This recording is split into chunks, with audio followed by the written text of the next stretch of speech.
Okay, welcome to the return from the hiatus of Born Nasty. Hello, Nasty Marc. Hello, Nasty Elliot. How have you been? I've been not bad, just working away and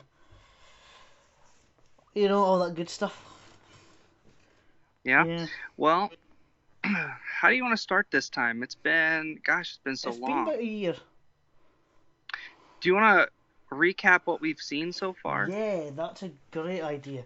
Right.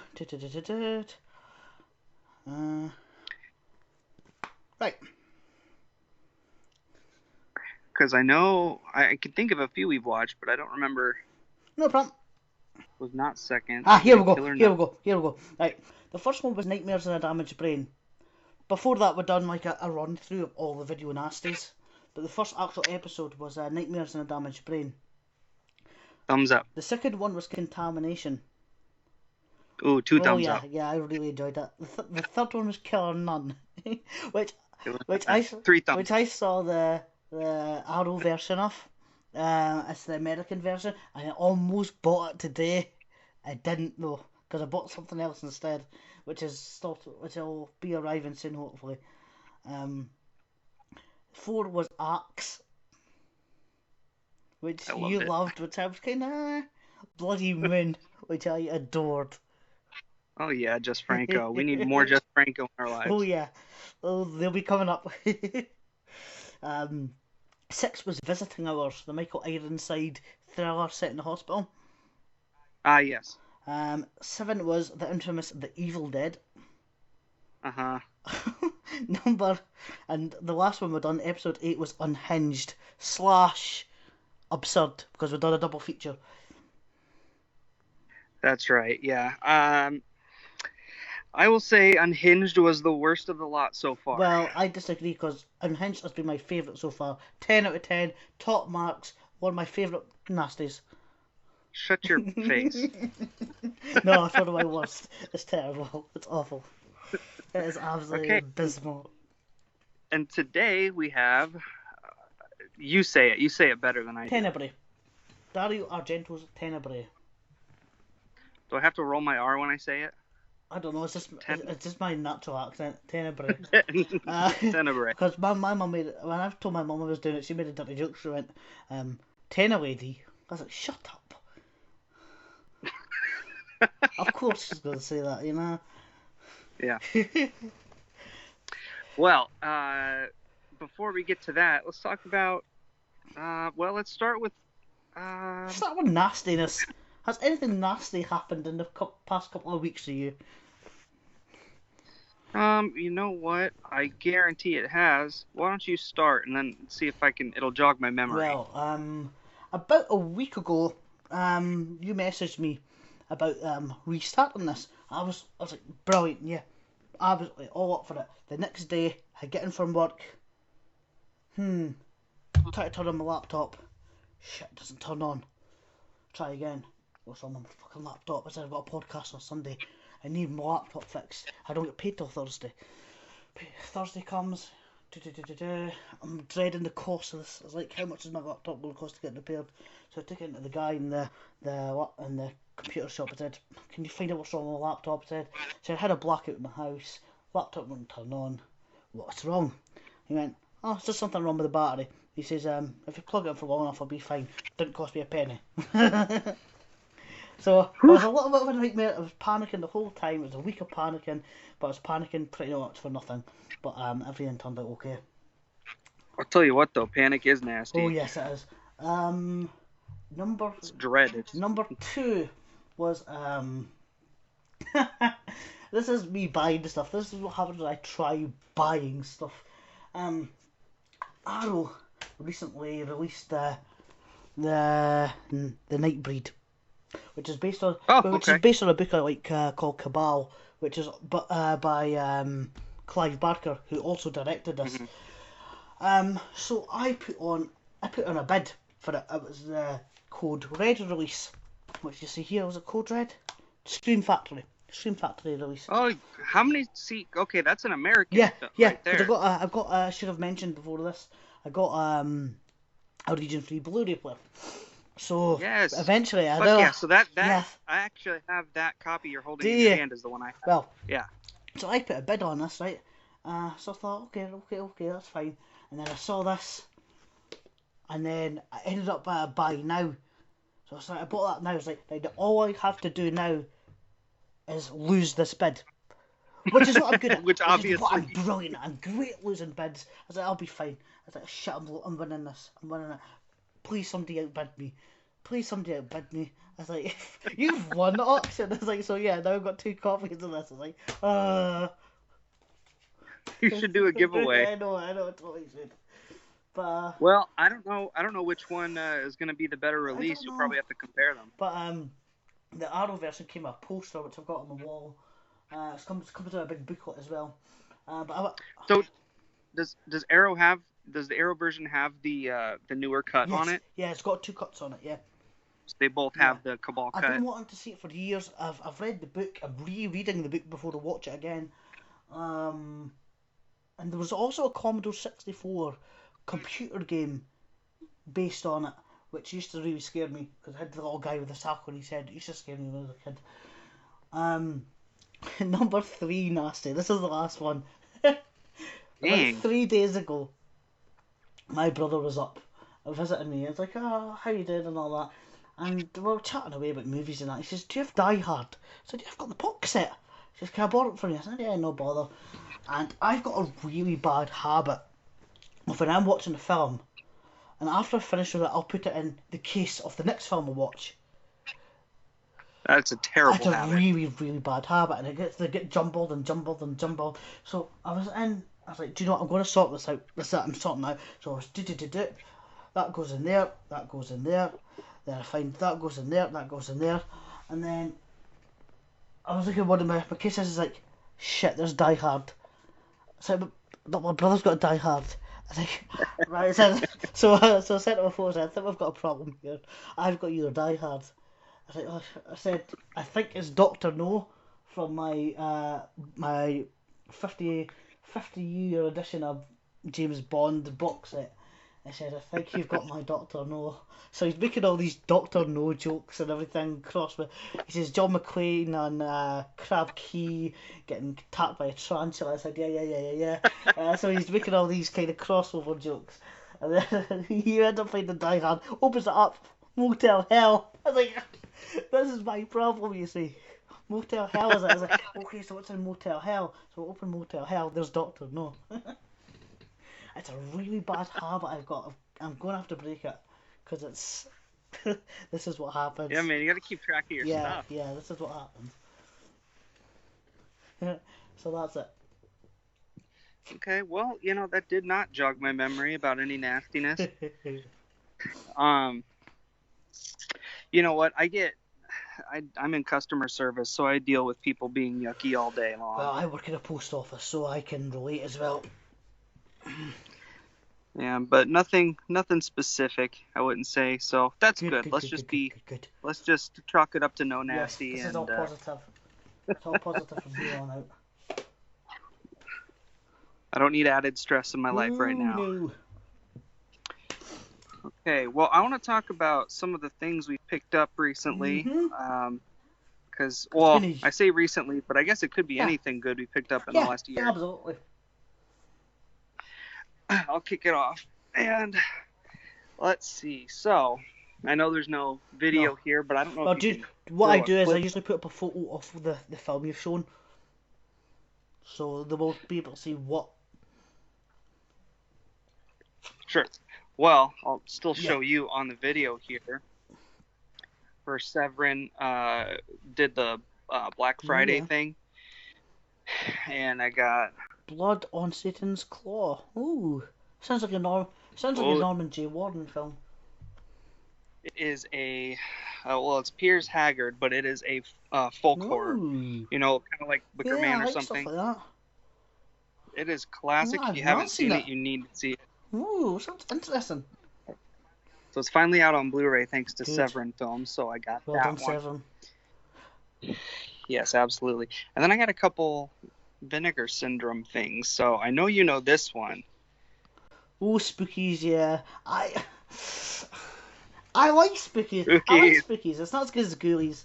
It's not even... I like it. I've got a love-hate thing for it. I prefer ghoulies, but I do like spookies. Spookies is good. Spookies is weird. It's got fart monsters Yeah. and everything else. This one is Tammy and the I've T-Rex. heard of that. They done that on Red Letter Media, didn't they? Is that the movie Goldberg one? So it's no, that's Theodore Rex. Tammy and the T-Rex has Paul Walker and Denise Richards in it. She's hot. And this is probably her at her prime too, Yeah, I would say. I've looked up recently and I can't remember why. And so anyway, what this is a movie that you may have seen in the 90s, you may have not seen it, but what you did not see is the gore cut. There's a cut of this film, turns out, with tons of gore and stuff in it. PG-13, wasn't it? Yeah, something like that. But this is definitely an R-rated cut. I love stuff like that. And so it was kind of like this movie. It was just like, yeah, kind of lighthearted, whatever. And it still is that goofy movie, but then there's all of this like extreme R-rated gore. And so they recently discovered that this thing existed, this cut of it existed, and were able to put it out. That's awesome. So that, and then we've also got, here's another notable here, Beyond the Door 3. Beyond the Door 3. I never had a Beyond the Door 1. Beyond the Door 1 is the movie that Jade used to tell me that she was pregnant. All right. There was a pregnancy test taped to the inside of the DVD I thought it was something case. to do with the movie itself. Well, no, but then I watched the movie and it's one of those like, evil baby being born sort of things. Like It's Alive, or I don't know. Or The Omen or something. It's a weird one, and I love it because now it's sentimental to me. Yeah, absolutely. You'll never forget that. So there's a few. Oh, I got this goofy thing too. It's called the Peanut Butter Solution. I've never heard of it. So Severin put this out too. It's their first in their Severin Kids line. Right. Oh, so it's a kids film. It's yeah, but it gave many kids nightmares over the years. So it's like weird, one of those, like a hybrid. Yeah. Oh, here's something I should mention. I don't know if anybody mention as much as you like, because I've got a shitload. Yeah, you can tell everybody what these are. Oh yes, that is the house collection, which I sent you for your birthday. Yes, for my birthday. That was very kind of you, welcome. And I was extremely excited to receive those because in the States we only have the first two. Arrow only put out the first two here, so. I've been looking around on eBay and stuff to see if I can find just the empty box that housed the four. Yeah. Haven't been able to, but if I can, I'm going to grab it. Absolutely. So that's exciting. And then I don't think I've gotten any real duds lately. You know what? I did. I had Unmasked Part 25. Is that like a Leonard Part 6? Yeah.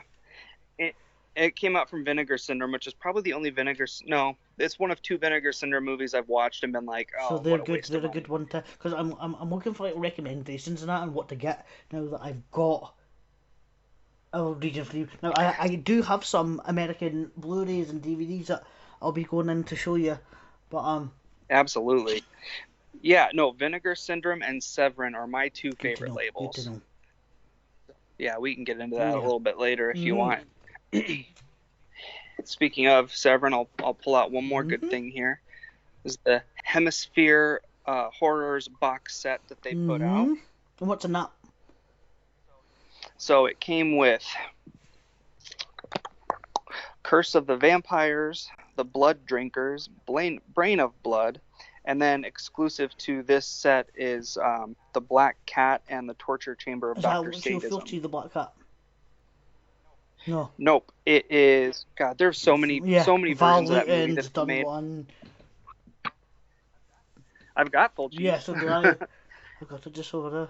This one is by I don't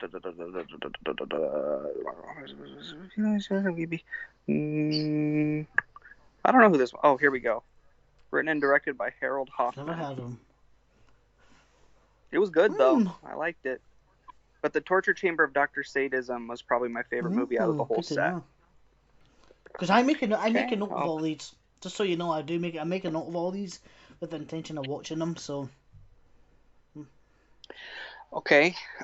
Something I should bring up is that I contributed to a Kickstarter, or it might have been Indiegogo. I can't remember.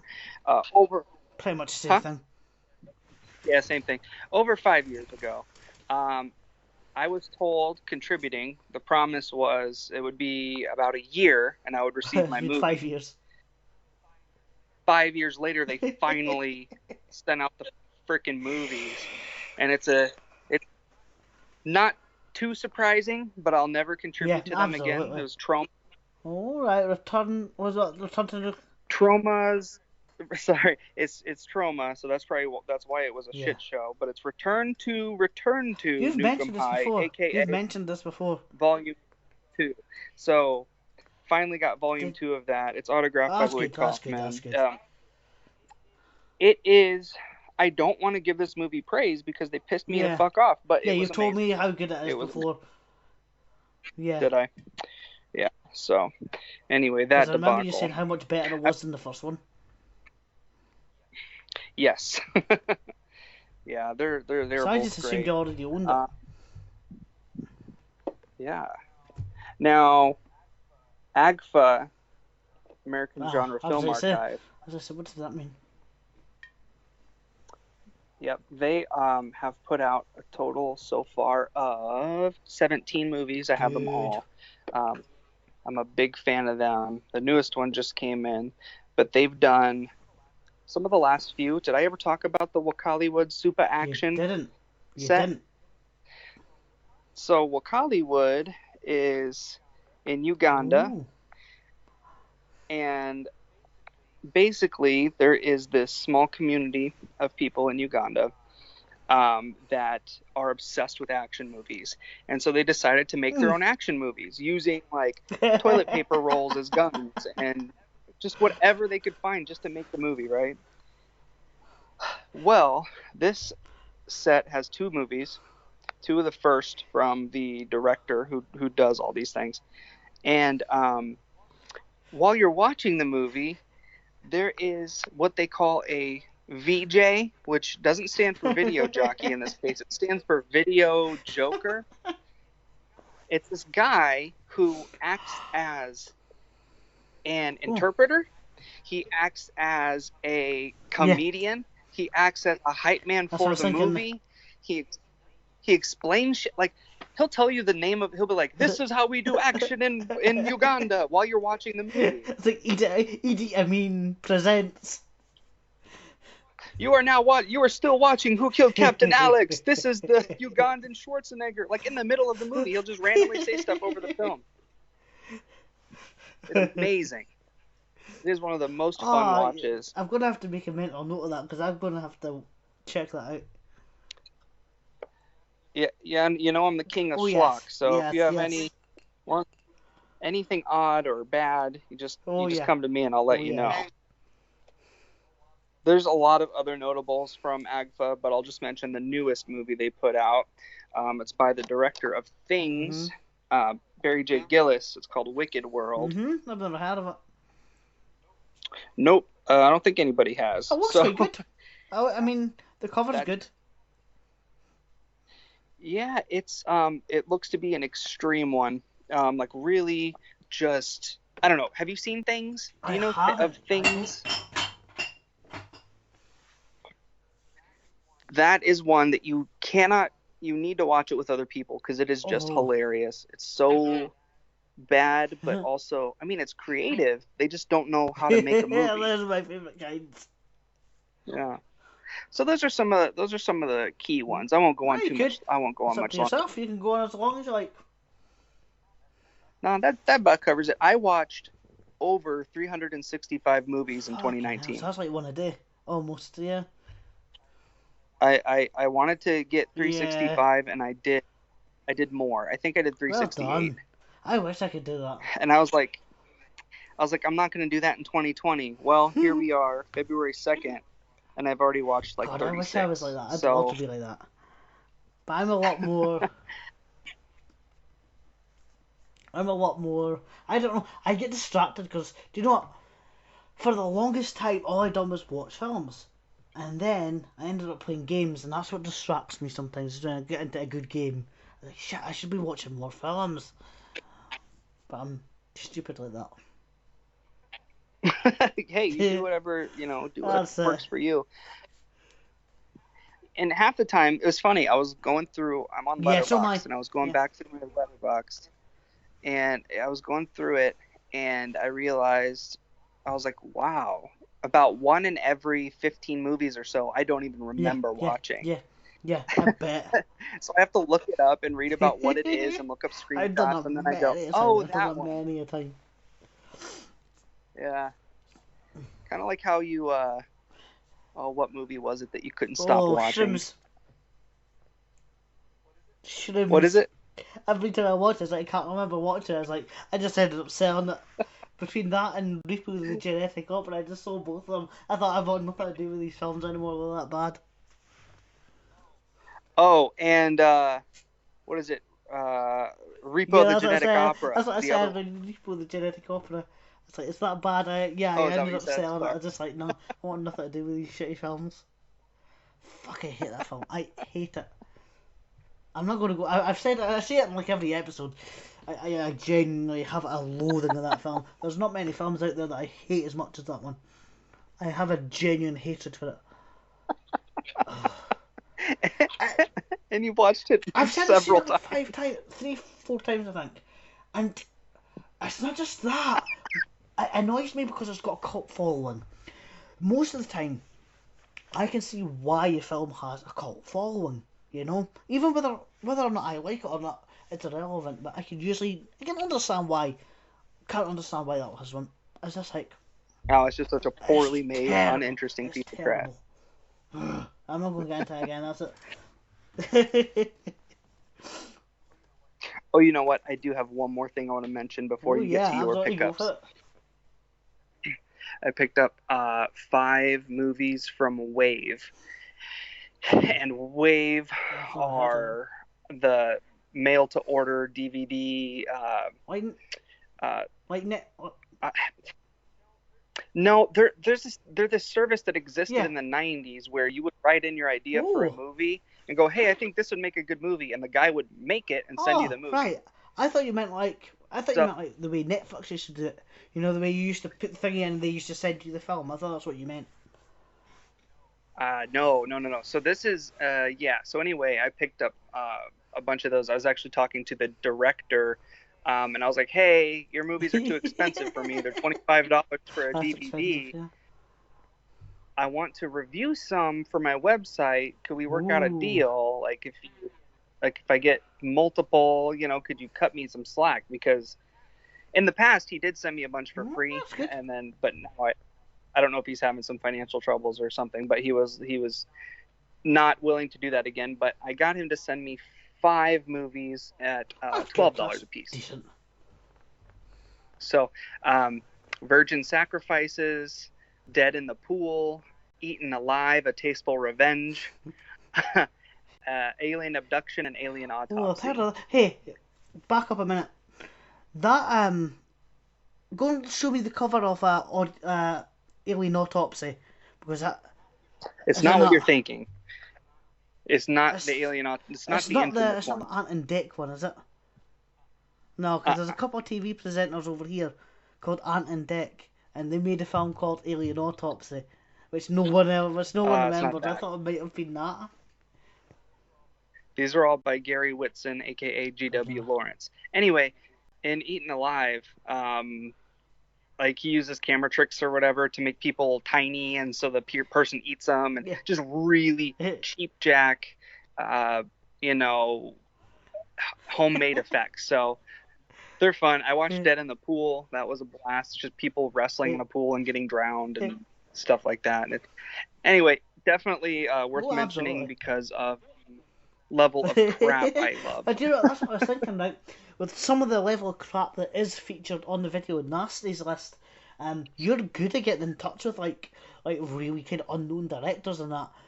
Maybe one day we could get in touch with one of these people that are, you know, Still living, not famous enough to want to do an interview with us, and you know, that would be awesome. Like the guy that done Unhinged, he would do an interview with us because nobody knows who he is. Obviously, Dario Argento, you know, way too famous, makes you feel too dead, you know. But if you've got one of these people that nobody really knows, that would be awesome. I'll keep that in mind. All right, what did you buy? And then after we go through your things, I also want to mention one movie that I saw in the cinema recently. I'll go through that as well. Right, I've got a lot of box sets here. This one is called Bloody Terror.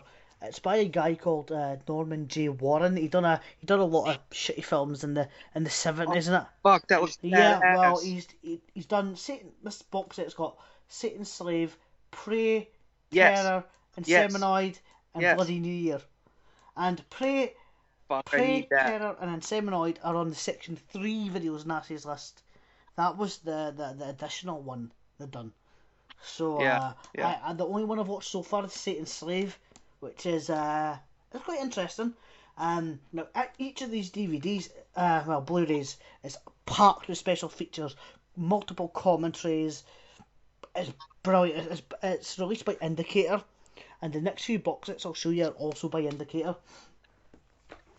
I've heard Prey is incredible, and I've never seen. So maybe want to check out, and we'll probably review it later on when we do our Section 3 list, you know, in a couple of years' time. Yeah. For my Christmas there were 4 Hammer Blu-ray box sets that I was after. I got 2 of them, and then with my own money I got the other 2, so I've got all 4. I was eyeballing those as well on Diabolic DVD. This is by Indicator again. This is Fear Warning, which is they're all Hammer movies. It's Maniac, The Gorgon, The Curse of the Mummy's Tomb, and The Fanatic. So I've not seen any of those yet. Does that split come off? Yeah. Is that like a split? It comes off like that. This is number 2. That is Criminal Intent, which has The Snorkel, Never Take Sweets from a Stranger, which I've watched, The Full Treatment, and Cash on Demand. I watched Never Take Sweets from a Stranger, and I loved it. It's really, really good. Number 3 is Blood and Terror, which has The Camp on Blood Island, Yesterday's Enemy, The Stranglers of Bombay, and The Terror of the Tongs, which I think The Terror of the Tongs is a Fu Manchu film with Christopher Lee. Yeah, so Sweet. That's why it's got like if you see the photos, like him as Fu Manchu, which would never be allowed nowadays. And the last one of the Hammer box sets is Faces of Fear, which has The Revenge of Frankenstein, The Two Faces of Dr. Jekyll, Taste of Fear, and The Damned. Now, the only one of those I've seen so far is Taste of Fear, which I saw a few years ago. Taste of Fear's excellent. God, those are so cool. And they're packed with special features. Absolutely packed. I love Hammer. I'm a huge Hammer fan. I've got a lot of Arrow special editions and that. So I paid a lot of money for that. That's the Thing special edition. And I've got the poster on my wall. It's got the booklet. It's packed with special features. John Carpenter's The Thing. One of the best movies of all time. Opinion, yeah, one of the best remakes of all time. Anyway, I've got more of these. I've got the Scream Factory version of that. I imagine the Arrow is better. I don't know. I can't compare because I don't know Scream Factory. I also got a special edition of The Last House on the Left. It also has the unrated cut. It has a Krug and Company cut, and R-rated cuts. I don't know what they mean. And it's got the soundtrack. That was £25 in the shops. I got it for a tenner on eBay. Way to go. I also got the special edition of The Candyman. I still need a copy of Candyman. Did you know it was written by Clive Barker, the story? Yeah, it was shot solely by... Not a lot of people know that. It was called The Forgotten when he done it. I got City of the Living Dead. God, that's beautiful. And it's got the poster, it's got the booklet. I love shit like that. I have to show this. Now, I hunted high and low for this Phantasm box set. That's like the mausoleum. I was in Glasgow last year looking for this. I tried everywhere. I visited Glasgow. I thought, I'll have a chance looking there because you find stuff that you can't normally find here in Dundee. Checked Edinburgh, couldn't find it. It's out of print. Shit. So I looked online, £90, £110, £150. I said, I'm never going to be able to get this. So, bidding war starts. Do you know how much I got that for? £55. Woo! Which is, it sounds a lot of money, but for something that's going for £120, it was a bargain. No, yeah, that's great. I picked up this Ron Howard film. I don't know why I got this. I think it was like £1 on eBay. Grand Theft Auto. Ron Howard. No, Ron Howard's usually pretty good. I think he stars in it as well. Who's Ron Howard. The guy from the Happy Days guy. Now, this is one I've been wanting to see for a long time. I got this for my I got this for my Christmas from my brother, and it came with a T-shirt. And this is a German copy of Extra, which I've never seen Extra. A lot of people assume it's on the Video Nasties list, but it's actually on the Section 3 list, which was the additional list they made afterwards. It came with a free German T-shirt, which has the slogan, not all extraterrestrials are friendly, but it's in German. So, but I'll show you that T-shirt sometime.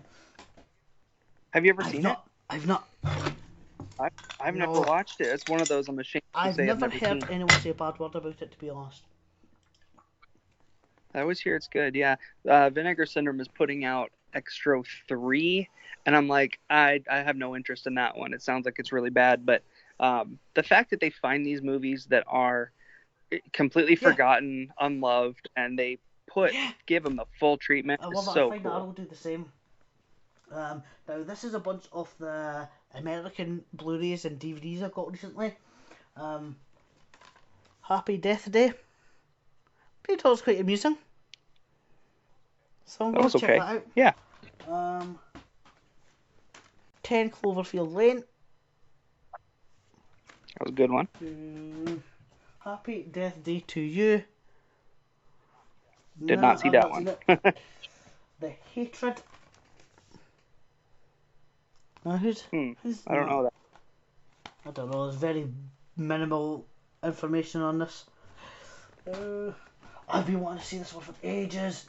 Subspecies. I hear everyone talking about this. I've not seen it yet. Well, it's Full Moon. Full Moon features, so take it. I will. 20th anniversary edition, so I'm looking forward to seeing that. Oh God, what have I done with myself? Hellraiser Bloodline. No! Is that the one when he goes into space? I hope it is.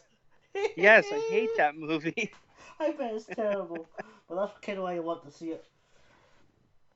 This is a Bela Lugosi collection. The Gorilla, the Devil Bat, the Human Monster, the Invisible Ghost, and Ape Man. And they're probably bad quality because they're all on one disc. Yeah, he's one of those guys that would just do anything. Yeah, well, he done those Abbott and Costello films and that, didn't he? Hellraiser, Hellseeker.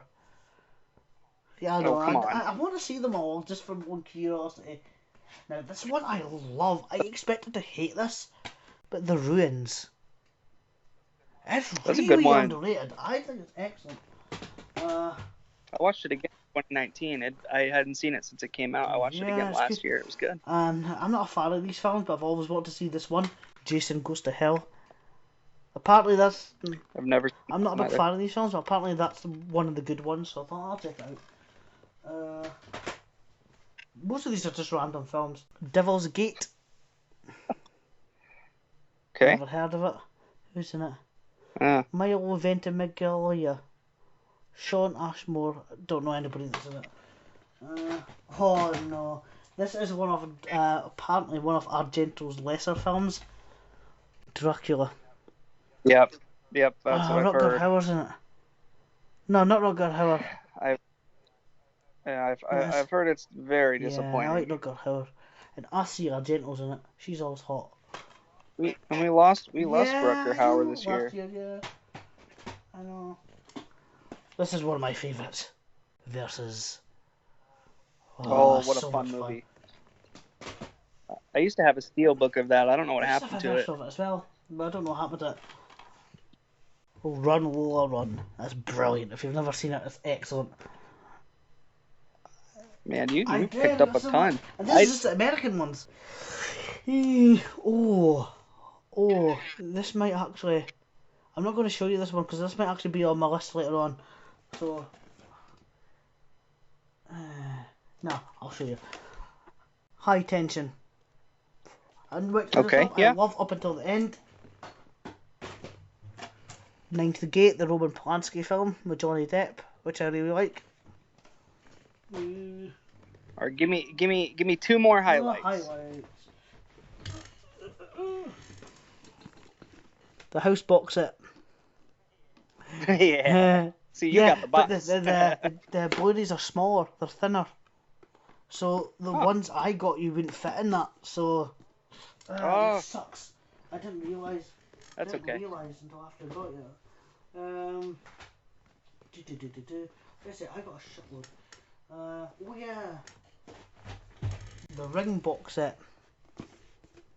Which I've only seen the first one, so I'm looking forward to seeing the other two. Are those the Yeah. Japanese ones? Yeah. I need that. I need that set. That's a rare one. And I've never seen this one. I'm ashamed to say because everybody loves it. Jacob's Ladder. It's a good movie, yeah. And do you know what? I'll leave it. Oh wait, I'll show you this one more. Student Bodies, which is from 88 Films. Yeah, that's a goofy movie. I kind of want to see that, so that should be fun. Right. Very good. And have a lot yeah, we both did, didn't we? So what have you watched recently? Well, I want to talk. I watched a lot, but what I wanted to talk about is I just saw Color Out of Space, the new Richard Stanley movie. It's YouTube. Of course, Richard Stanley we haven't heard of since the Island of Dr. Moreau, but before that he did Hardware and Dust Devil, and I gotta say, Color Out of Space was amazing. Hardware's excellent. Hardware's very underrated. Yeah, this guy is a true visionary when it comes to movies. Like, he's got this visual language, and he puts a lot of thought into everything. And this movie shows that. And it's probably the best, probably my favorite. Well, not my favorite H.P. Lovecraft adaptation, but the most H.P. Lovecraft adaptation. The best vision of his work. And Nick Cage does Nick Cage. He does what he does in it. You know, he's crazy, and it's a lot of fun. And the way he uses the effects to show you something that you can't understand, very impressive. So, and if it's possible to see it in the theaters, do it. I know it's kind of limited run, but yeah. Anyway, that one, I just wanted to talk about that because that was awesome. And I've been on a Richard Stanley I've been doing a lot of research on him, and he's so interesting. So that movie was great. What was it called? Color Out of Space. I'll make a note of that. What did I watch? Oh, I watched one called... I went to see a film called Withering With You, which was a weird anime. It wasn't weird, but it was just... it was strange. It was strange. It's about this girl that can control the weather. It's pouring down in Japan, and she's like a sun maker, and it was weird. What else? My friend went to see Yeah. that yesterday, and I didn't hear back about it yet. It wasn't great, but it was good. It was decent. I'd watch it again. What else did I watch? I'm not going to mention that one because that's on my list. I watched one called Castle Freak. Yeah, which I yeah. reviewed. Oh, you reviewed it? Which is the guy that done Reanimator, Stuart Gordon. Stuart Gordon I know. film. Yeah. Stuart Gordon. I was trying to remember Herbert West. I was trying to remember that actor's Jeffrey name. Combs. Yeah, he's there we go, Jeffrey. Which I love Castle Freak. I loved it. I thought it was absolutely so much fun. I watched one called Deranged. Oh, that's that movie based on. Oh no, wait. Which one is it? Yeah, you're on the right path. Because there's two movies called Deranged, and I don't know if you watched the one that's based on Frankenstein or the one that's based on Ed Gein. Yeah. Okay. And because Larry Fessenden just put out a movie called Deranged, I think. It's a Frankenstein tale, but I might be off well, base there. This was the Arrow version I watched. I wanted to see it for years, but I never actually watched it until recently. And the main guy, he was excellent in it, and I was like, I recognise his face from somewhere. I was like, if you put a beard on him and you put a big snow shovel in his hand, he's the snow shoveler guy from Home Alone. Oh. I went to the pictures to see. I went to the cinema to see Joker. I watched that recently. I really enjoyed. It was good. I really enjoyed it. I thought it was excellent. Yeah, I really enjoyed it. I watched when I was growing up. Not grown up. I was well into my teens. We went to Blockbuster, me and my brother, and we bought a straight to DVD film called Spiders. So I done a review on that, which is you gotta see it. You gotta see it. I will Spiders. definitely check it out. It's a piece of shit, but it's a good piece of shit if you know what I mean. It's one of these really bad monster movies that just kind of you enjoy it for what it is. You enjoy it for what it is. Absolutely. I watched Della Morte Della More.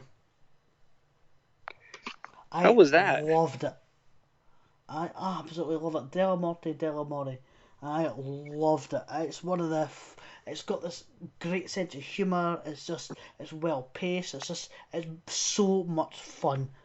I've never had so much fun watching a film in a long time. I absolutely adored it. I watched a stranger one called Flowers in the Attic, which is that based on? I think it's based on a book. But it's good. I really enjoyed it. The music is amazing. The music's fantastic in it. Yeah, it's kind of about it's these kids that get locked in an attic. It's got these incest themes and it's weird, but I'd recommend it. Then at Christmas, obviously, I watched Die Hard. I watched Christmas Evil, and then You want to talk weird? I watched this movie called Pig Chicken Suicide. No, it is I don't even know. It's a Japanese fella or a Korean fella made it. One of the two. I didn't pay much attention, but it's definitely more of an art film with a lot of disturbing things in it. It sounds like.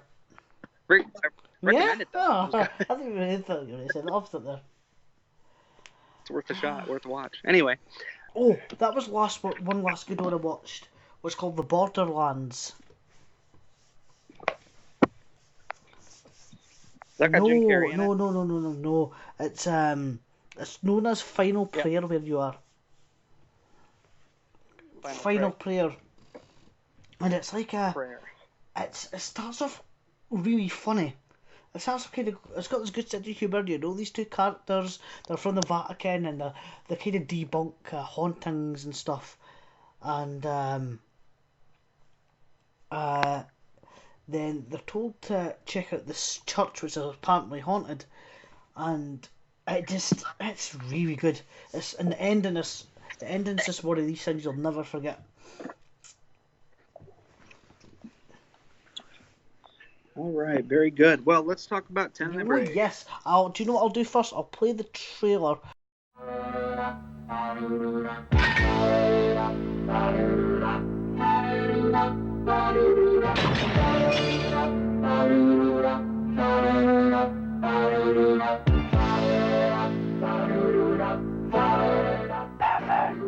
Filthy, slimy pervert.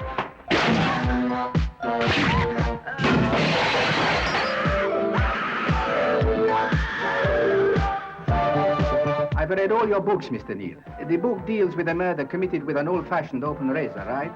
This girl, too, was killed with a razor, and your book's pages stuffed into her mouth. Can I ask you something? If someone is killed with a Smith & Wesson revolver, do you go and interview the president of Smith & Wesson? Peter, you can't let me down now. We're within 2 days of making a deal. Please, stay just until Friday. My life is in danger. There's no deal in the world worth risking my life for. Not anxiety or fear, but freedom. You wrote those words, page 46. Freedom to strike again, Peter. Listen, don't hang up. We have to talk. You told me how, Peter Neal. You and me together. We've just begun.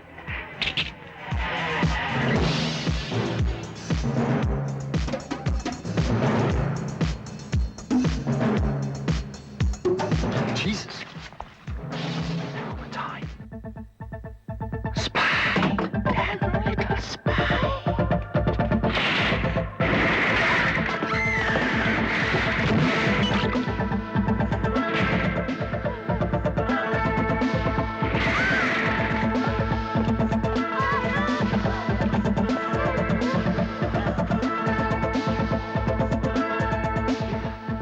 Peter? Oh. Come on, hurry. Oh. Yeah. You'll be okay. We've got to get out of here. The guy has an axe. Could it be somebody I know? Damn. I wish I'd never written that book. You don't mean that. I've made charts. I've tried building a plot the same way you have. Tried to figure it out, but I just have this hunch that something is missing. A tiny piece of the jigsaw. Somebody who should be dead is alive, or somebody who should be alive is already dead. Explain that. You know, there's a sentence in a Conan Doyle book. When you have eliminated the impossible, whatever remains, however improbable, must be the truth.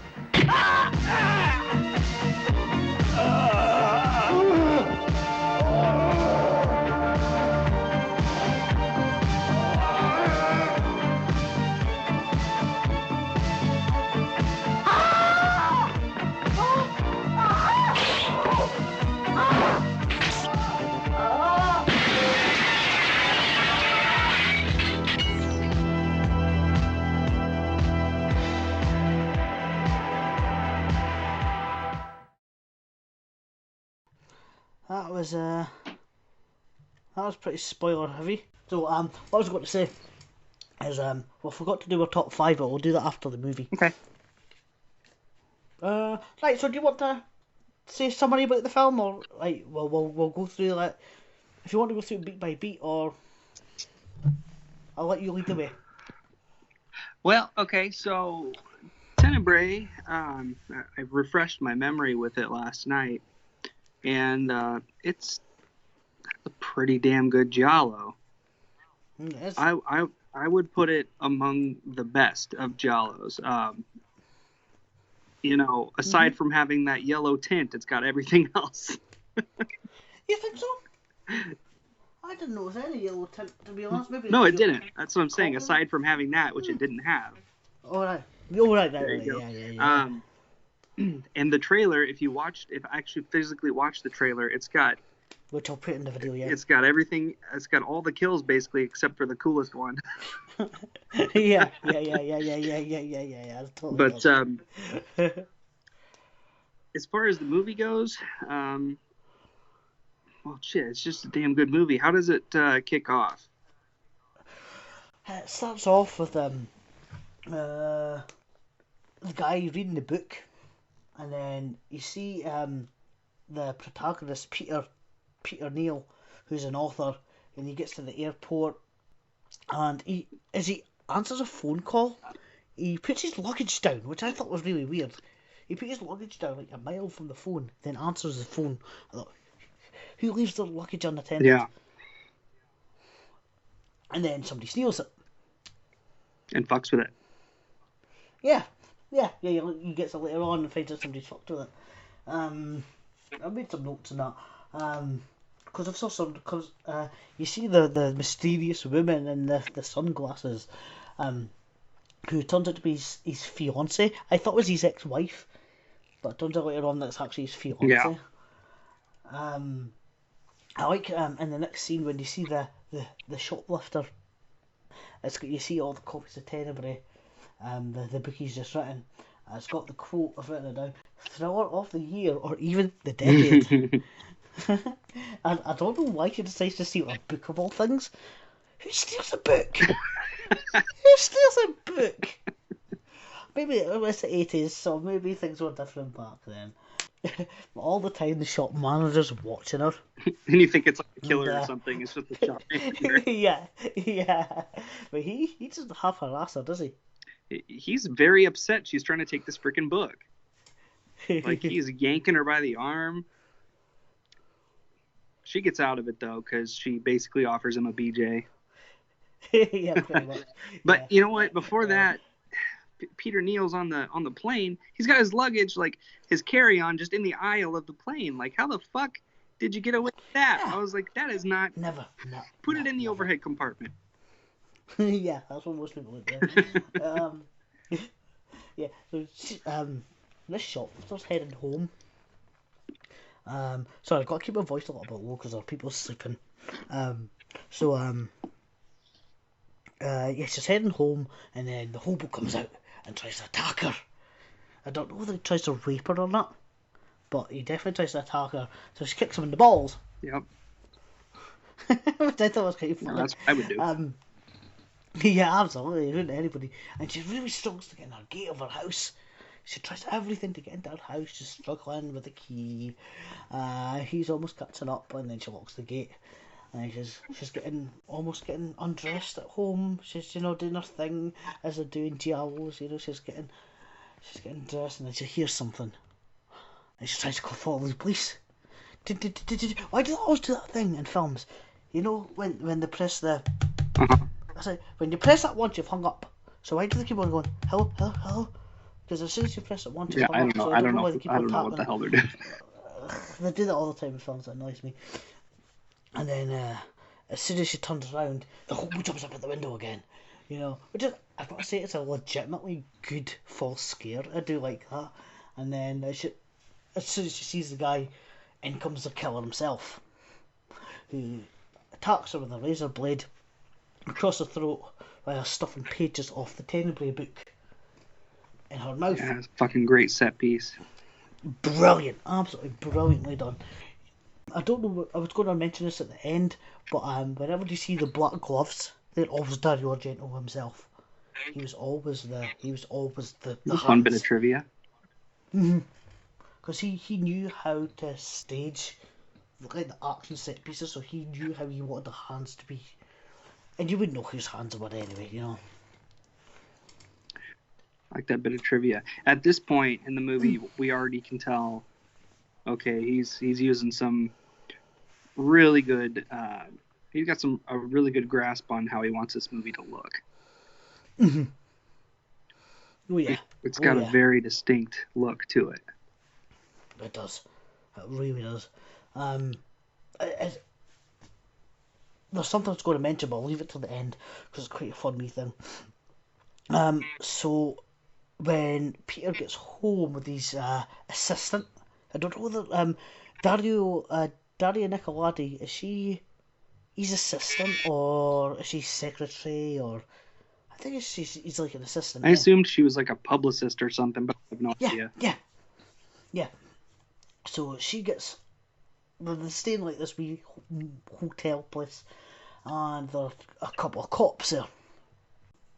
I wouldn't say they grilled him, they kind of interrogate him a little bit. They say, like, there's a murder that happened 5 hours ago, do you know anything about this? He says, well, number one, I just got home 2 hours ago, so it couldn't have been me. And he says, there've been murders using a cutthroat razor and pages of your book. pretty much like the murders that have happened in your book. Care to explain? He goes, well, if somebody was murdered with a Swiss and Wesson revolver, would you interview the president of Smith and Wesson? Yeah, no, of course I wouldn't. I love the character, what was his name? I wrote his name down. Giamatti or something. The main cop guy. I really liked him. He was awesome in it. I've got it written down there somewhere, but I can't recall it. Anyway, the main cop, he's excellent, and he's got a female partner, and they're trying to investigate this murder that's happened. Peter gets his notes sent through his door, doesn't he? Yeah, mysterious Riddler note. Yeah, that's like the Riddler, yeah, because they're all cut out from the newspaper. And then he gets a mysterious phone call as well. So as he's picking up the phone, he tells the cop to listen in. He says, look, there's guys outside listening. So he tries to run outside, and they miss him. Yeah, they don't get there in time, calling from a payphone. Yeah, and the woman cop almost gets hit by a car as she's getting away from the phone box. And there's a lot of kind of car crashes in this film. Yeah. Did you notice that? Yes. And the male cop says, I've had a male partner who was faster and stronger. He says, this wouldn't be happening. He says, yeah, but you wouldn't have anything to bitch about. That's quite funny. It's a twisty turny movie, and it kind of just it goes in circles a little bit at first. It does. It really does. Oh yeah, when he gets in from the airport, there's like a press conference kind of thing. Right, where they basically are establishing the first suspects. Yeah. You've got his friend. She's kind of a friend and journalist. Yeah, John Saxon. That's going on about. Yeah, she's going on about like sexism. Oh, in her his the book. feminist, yeah. Yeah, she says, oh, yeah, but she kind of knows that he's not like that. It's like she's just doing that because of the book she's with, the magazine she's with. Yep. That's kind of their angle, so she's kind of playing that up a bit. And then there's the weird guy in the corner that doesn't say a word, who owns a TV channel. He eventually gets an interview with him, who asks some really strange, who takes his book way out of context. Yeah. He takes his book way out of context. He talks about how evil the killer is and how he must be kind of the same way. He goes, wait. The killer's a madman. Peter actually says this to him. He says, the killer's a madman. He says, that's nothing to do with the rest of the book. He says, these are like innocent victims and that. He says, the killer's a nutcase. He says, yeah, but he says, I'm a Christian. He says, but I support things like divorce. He says, but, and then he just does a total whack job. It's just like, and it gives you the first kind of inkling that, he's like one of the, supposed killers. The first journalist, she's a lesbian, and she's not very happy that her girlfriend kind of has one night stands with men. Yeah. And then after a little argument with them to her and her girlfriend, you see that shot, that crane shot. It's like about 3 minutes long around the whole house. Fantastic. It's just it's not there for any reason. I love that stuff. Other than to look good, and it looks just amazing. Style. The music, with that music as well. The music is just Goblin knocking it out of the park again. It wasn't Goblin. It was 3 members of Goblin. The drummer left, so they couldn't call themselves Goblin. They just had to use their surnames. But pretty much, yeah, Goblin. Goblin doing a fantastic job. Yeah, it's the music that sticks in your head. You never forget that music. Yeah. I love.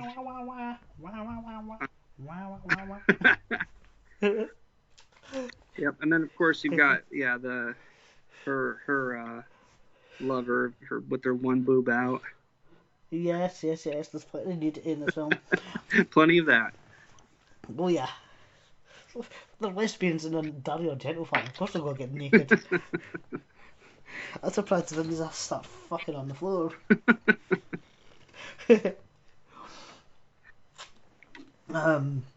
What I liked is, after that whole shot around the whole house, it's kind of like it's the killer's point of view, because it ends with the killer kind of opening the window blinds. She kind of yells up, "Turn that music down!"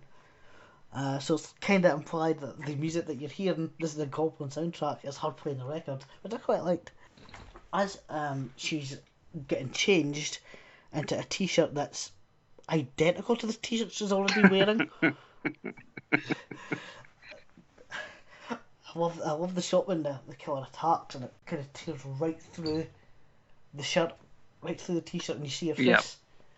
And she just gets her throat That's slashed. the iconic shot from the movie.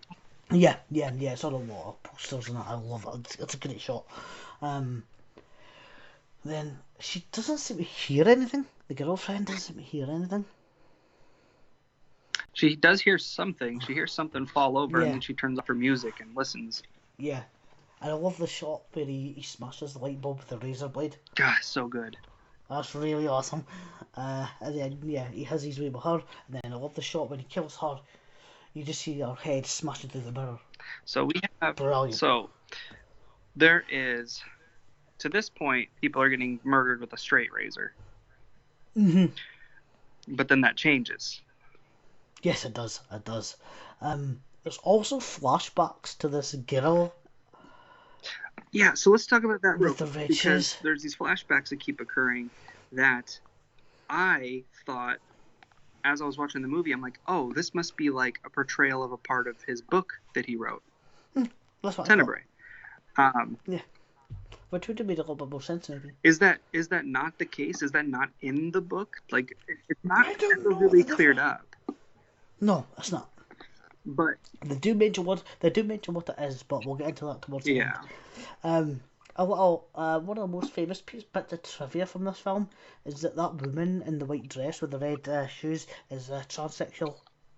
Was a transsexual actress. oh, that was okay. Wow, I didn't know that.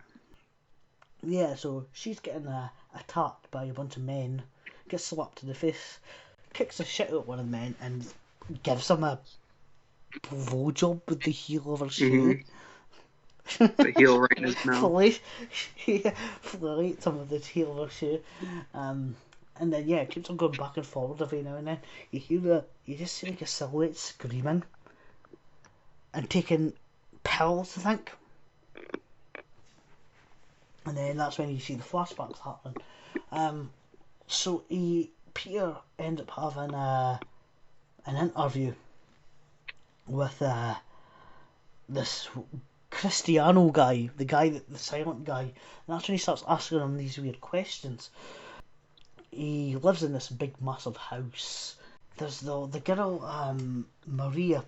She's like the daughter of the guy that owns the hotel.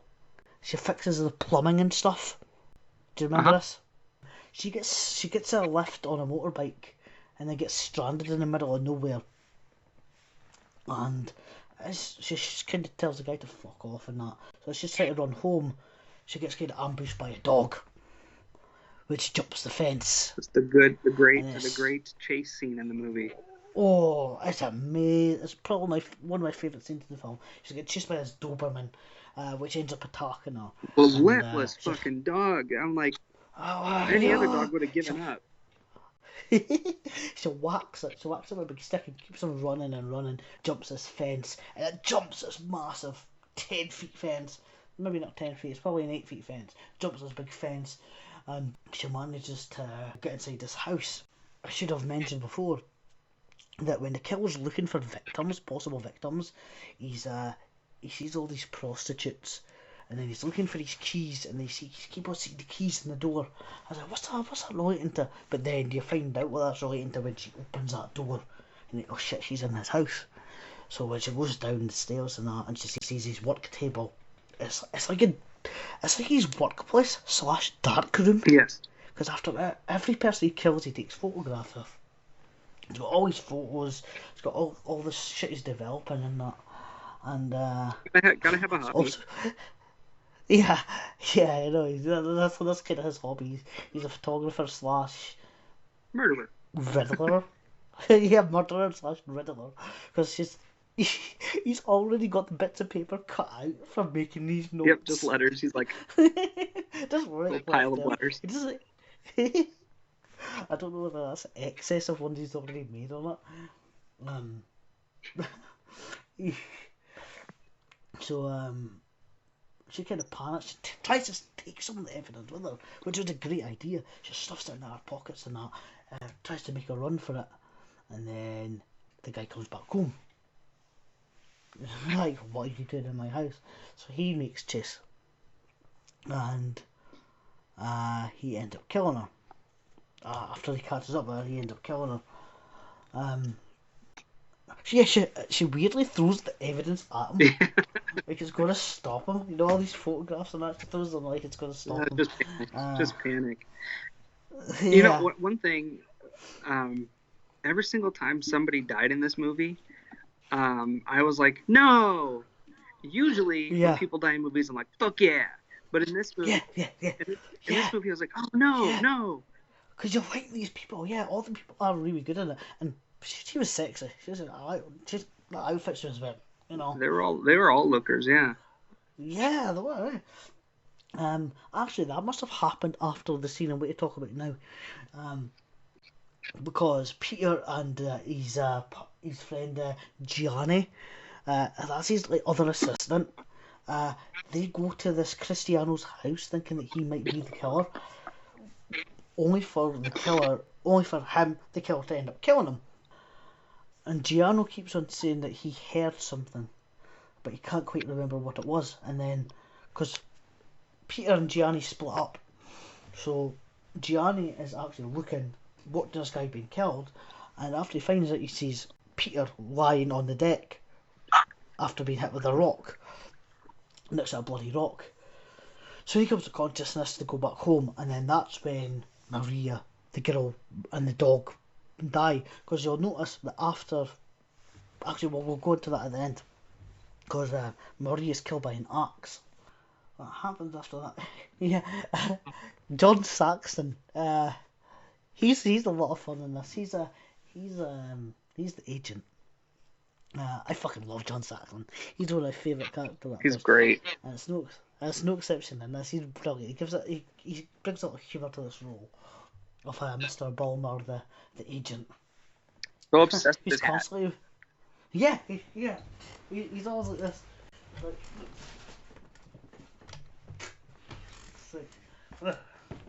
Yeah, it's always like.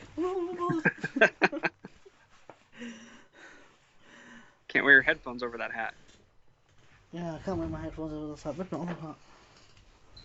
I've got 1,000 hats and I can't. There we go. Got about 1 billion hats. There we go. Better. Yeah, he's a lot of fun. I'm trying to think what happens after the girl dies. Obviously the inspector's looking into it. You'll notice that after she dies, after Cristiano dies, the list is linked to Peter's book. Yeah, you see a flashback of the woman on the beach, but this time she's stabbed. Peter and his assistant Anne, played by Dario Argento, they end up having sex. They've known each other for like 6 years. So do you know what? We've never been intimate with each other. And then, you know, you get the fade to black sex scene. Then Peter ends up going to his agent's office. He ends up having a little conversation because Bulmer, his agent, wants to publicise his book more, whereas Peter wants to go into hiding. When Peter ends up leaving his office, you find out that Mr. Bulmer is actually having a fling with his fiancée, with Peter's fiancée, the woman in the glasses from the start of the film that stole his handbag, his nice handbag, his luggage, and cut up his clothes and smashed his watch. It's implied it's her, but I think it's pretty much a given, is it? Up to this point, I'm trying to decide if Peter Neal is believable as a writer. But, you know, I didn't know any writers in that time period.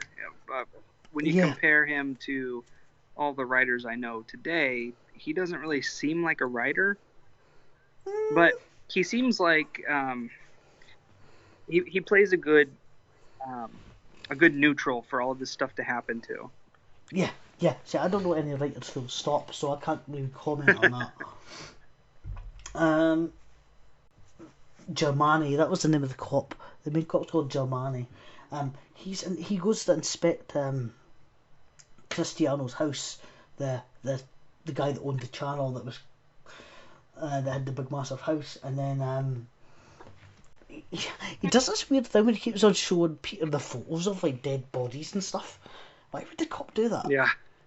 See? You know, I noticed that. Look, see? Yeah, it's like, look. And then that's where he has the conversation with him. It's like, he says, I think I've been a little bit sarcastic before. He says, but can you give us a little bit of help? And then that's where Peter says, he says, I think Sir Arthur Conan Doyle said in one of his books once, he says, you hear this in the trailer, he says, when you're eliminated impossible, whatever remains, however improbable, must be the truth. Right. Which they say is from Hound of the Baskervilles, which is actually wrong. It's actually from Sign of Four. Oh. Which is also, I think, a Conan Doyle story. But who cares? You know, I don't. Maybe he also said it in Hound of Baskervilles as well. True. But did you find it ironic that the girl Maria was actually chased by a giant Doberman? Yes. Yeah. Do you think that was intentional? Oh yeah, absolutely. With the whole Hound of the Baskervilles thing? Then Peter's agent, Anne, she keeps on thinking she sees Peter's fiance going about. Goes, is that Jane? Is that Jane going about? And then she ends up phoning her home phone in New York or wherever. She doesn't get an answer. So she just kind of assumes it's her. Then you see, obviously we know it is her because she's having an affair with John Saxon's character. Then Jane ends up receiving a pair of red shoes, just like the woman on the beach. I kind of thought at this point that the character of Jane was just there for the sake of dying, you know, because she doesn't have much to say or anything. I thought she's just there just to be killed. And then Mr. Bulmer, the John Saxon character, he's waiting for Jane in a big public area, and there's a part where he catches a red ball, and I wondered if that was just a happy accident. No, he catches his ball and he throws it back to the kid, but then you see this couple fighting and stuff, and I think he's just kind of taking in like the Roman life, because it's set in Rome, so I think he's just taking in like the life of Rome and stuff.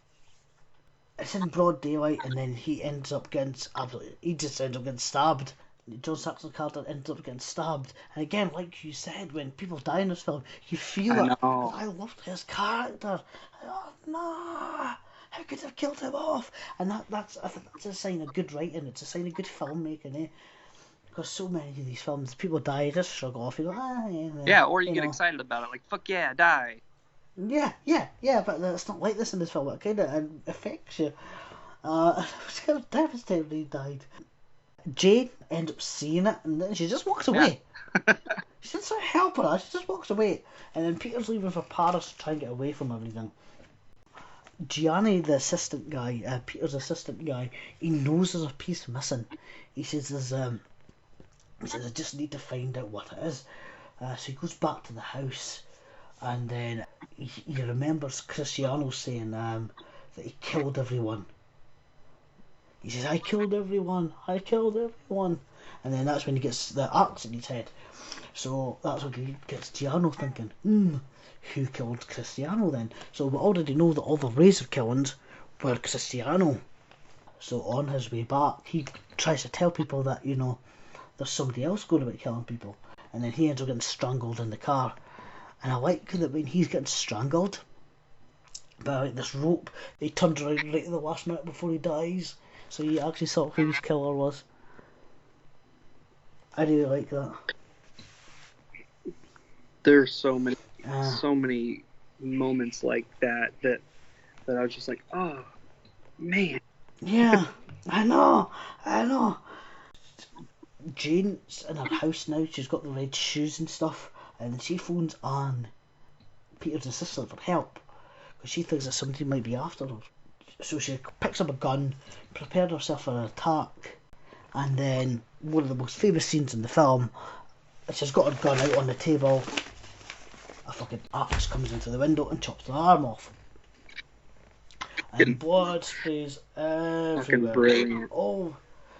And according to Quentin Tarantino, that's his best murder of all time. I believe it. That murder, because Yeah. even up to this point, like the murders are like, oh, these are all really good, and then this one happens, and like my jaw hit the floor. Like it's shocking, but still so good. You're like, oh, this is what we were building to.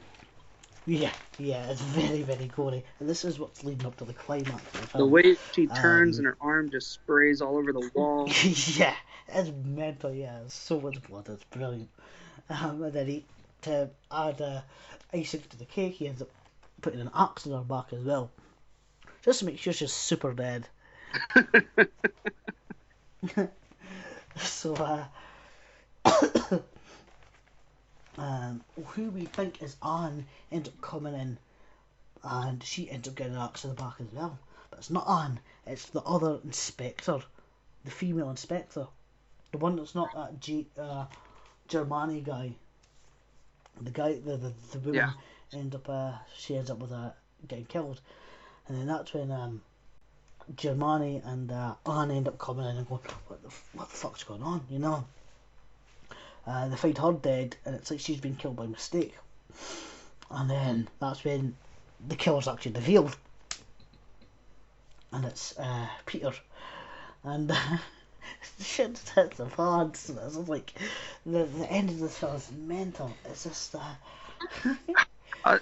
it's like a twist on a twist on a twist. Yeah, and I love that. It's but the thing is, it makes sense. It's told in a way that makes sense. The only part that doesn't make sense to me is the part when he's hit by the rock. It's like, so how did he go from killing Cristiano to hitting himself with the rock? You know, that's the only part that kind of makes me go, Yeah. And well, then because I was trying to get a grasp. I was like, were there more than one killer? Like, I was, because there's the straight razor stuff, and then there's the axe stuff, and then, yes, but apparently no. Apparently, yeah, there are two different killers, so that's how they differentiate between the two killers. And then it's the first time you see that Inspector Giamatti getting really angry. You know, he goes, you're just a psychopath, because they're friendly all the way through it. Although, you know, and that I like that relationship they've got. And then he gets really angry at him. And that's when I don't know if he does this as kind of a way to get out of everything. He ends up slashing his own throat. Peter slashes his throat and drops dead to the floor. Classic move. So, and it's amazing what he done. It's like, so he goes to the Germani and Anne end up going to the car, and they kind of they go over events in their head. And he explains that he's found in records that in Rhode Island. Now you could tell me if you've ever been to Rhode Island. You could tell me whether or not this actually I have not. seems like Rhode Island. No, this beach area. It was filmed in Rome somewhere, I think, but it's actually meant to be Rhode Island. It turned out that back when he was a teenager, that Peter was accused of murdering this girl in red. It never went to trial, and he kind of got away with it, but he was always kind of under suspicion, and that always haunted him.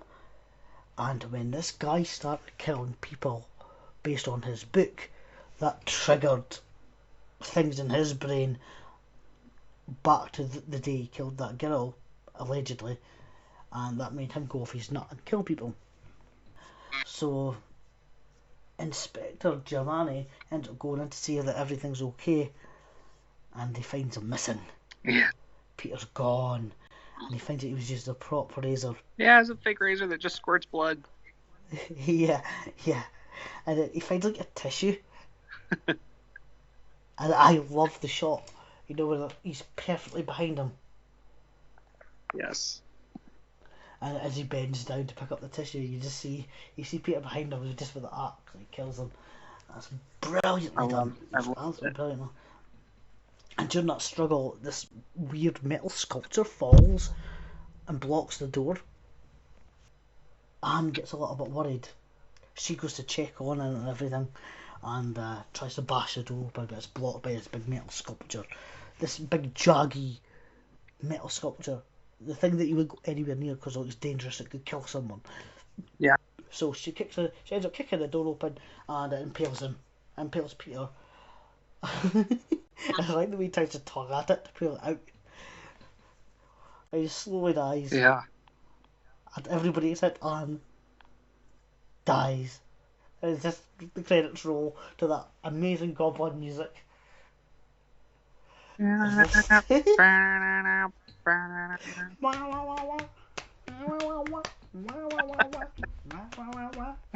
can't get out of your head, it's amazing. So, if you don't mind, I'll go to some trivia about the film. Yeah. Got little bits and bobs written down. Trivia, let's do it. I just put shot with Peter directly behind Germani is brilliant. Assistant director is Lamberto Bava. Of course, from Demons. Yeah, Mario Bava's son. Dario Argento, who played Anne, was supposed to be the girl on the beach. Okay. But because her and Dario Argento were in a relationship at the time, they were big in the tabloids and stuff, so you wanted her to have a bigger part. Which is kind of ironic, since her part's not really that big, apart from being the final girl. Yeah. I don't think her part's really that big. I suppose you could say it's kind of unfair that there's two killers in it. Because the Giallo's all about the mystery and trying to find out who the killer is. Having two of them, I personally didn't mind it, but I could see some people kind of thinking that's a bit of a, it's like, oh, I was supposed to guess when there's two of them. But you can say the same about Scream and all the rest of it. What else do I have here? Let's see. Of course, called Unsane in the States originally. Yep. Yeah, which I don't understand. It's about somebody that's insane. I can't say unsane. That's I don't know. It's stupid. Yeah. I don't like that. The literal translation is darkness. Tenebrae, darkness. Which is really ironic, since there's almost no darkness in this very film. Yes, it's all in daylight, most of it, apart from the dog scene. Yeah, everything else is very well lit. Yeah. In Germany, the film is still banned. Years after its release, the film has never been released uncut in Germany, and according to the FSK, the official censorship in Germany, it never will. Yeah, no, God forbid we see something as graphic as a little bit of blood. Yeah, it's not even. I don't think it's overly graphic. There's a lot of blood and a lot of violence in it, but I don't think it's.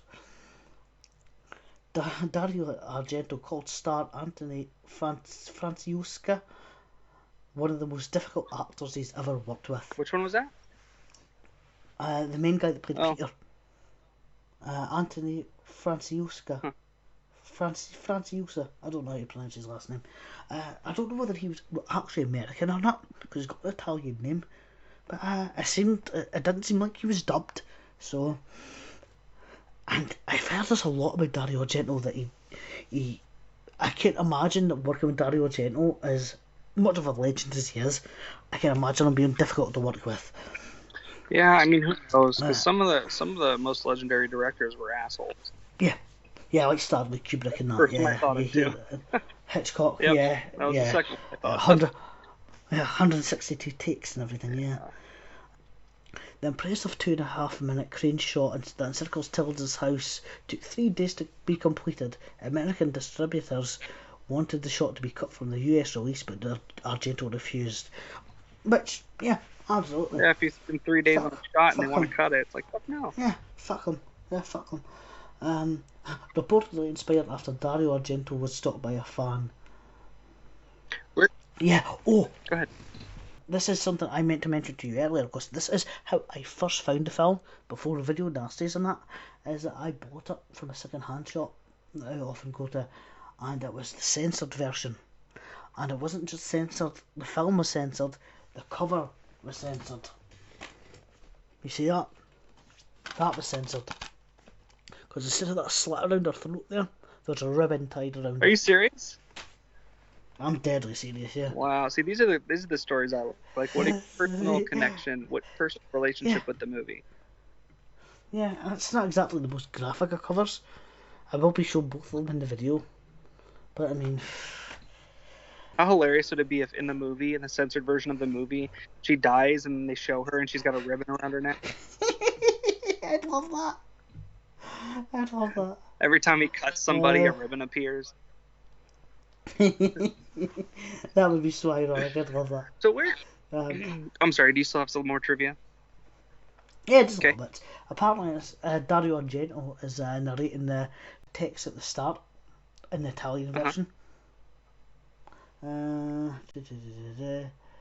Just says stuff that we've pretty much already. Yeah, it's just all the rest of stuff we've already talked about. Where would